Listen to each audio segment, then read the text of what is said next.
Good morning and welcome to PI 346 News. My name is Jogri Chada and I am reporting to you from Bangkok. This morning we will be covering a story about new construction of the Red Line mass transit system in Thalingchhan district. Some background on the issue: the new Red Line was proposed to enable better traffic control in the area and create a faster commute for those traveling from Siriraj to Thalingchhan. The Red Line will pass through Bang Su, which will be a hub for connecting to the MRT system as well. The Red Line tracks will run alongside the existing national railway tracks and eventually replace them, which is a benefit for the environment, as the tracks will be elevated in the city areas and powered by electricity lines overhead. This development project is currently being done by the State Railway of Thailand. So now we're going to hear a little bit about the government and community members' reactions to this construction. So now I'm going to hand it over to Ji Chong, who will be talking to us from the Thalingchhan District Office. Thank you, Jogri. I'm Ji Chong, and right now I'm here in front of the Thalingchhan District Office. After talking to the administrative sector, there is no report about the complaints or issues because the local community did not contact and cooperate with the government in this issue. The only thing we know is that the government still have not processed the document through the district office. They just inform on a future plan about this railway. However, in public department sector, they report some issues and complaints from the people who live in that area, which can be divided into two main issues. First, the problem of air pollution during the construction in the future. Second, the problem of water locked in that area according to the barrier of the construction equipment. Thank you. Thank you, Ji Chong, and now let's hear from the community members. Okay, and here we are going to interview Kun Kanchana, who is like a community members here. Okay, so basically what we have interviewed to Kun Kanchana, she said that the community showed the opposition against this railway construction in forms of protest and written sign that show opposition to the government. And I have asked that how do they contact or negotiate with the government. She said that we will find a representative to negotiate with Paul Shaw. And next we will hear from Emmanuel. Thank you. Thank you, Ami. Now we have to focus on the things that government has done to solve the problem of the local people. And government has actually done a lot.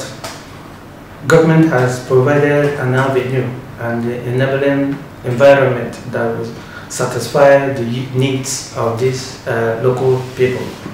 First of all, the government has tried to group them into those who live within the track of this speed train, where the train should be constructed, and the people that live within the surrounding.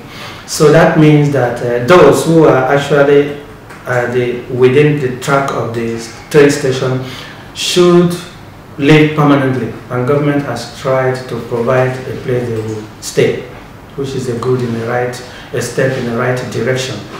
And government has also tried to provide a temporary place where those who are living in the surroundings should stay, so that government will be able to refurbish, renovate, and then put in a better place the surrounding. So that means that the government has actually taken care of the needs of these people. And then we also have this group, Bang Mun Kwon projects. They provide the fund, and they are connecting link between the local people and the government. And I think this level of interrelationship and communication is very important in taking care of the housing problems. As regards to the benefit for the high-speed train, the benefit is enormous and is really much, in the sense that it will stop the traffic jam in the capital. Because when the link is easier, people can move freely from one place to another. Some people can even live in the village and they're still come to the city because of the high-speed train availability. Then again, it will also help in the sense that those who move from Serilat to Salaya can easily have a movement, and they can easily get to their place of work or even to the hospital, and even students. That would be very, very, very, very beneficial. Then again, in relation to ecological friendliness of the high-speed train, because it uses electricity, there is every 100% assurance that it is ecologically friendly. And again, in terms of pollution, I think the issue of pollution would also be solved, because unlike the local train, it doesn't, it pollutes the air and people's health is affected. But in this case, I think the high-speed train is a good to take care of the idea of pollution. Thus, we wouldn't have it again. Thank you, everybody. So let's go back to job break. Thank you, Amy and Emmanuel. So now we'll hear about what organizations in the community have done to help them. Hello, today we are at the Community Organizations Development Institution, and we're going to interview some officers.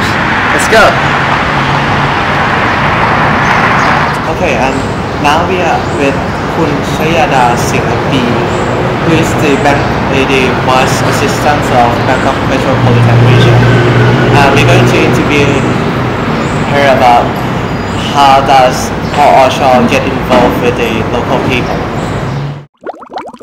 Now we have interviewed some officers from the Community Organization Development of POSH, and we will sum up about it. The Community Organization Development of POSH is the organization that helps a group of people to provide some money or any suggestion. And in the POSH, they have like a small institution that help people in different functions.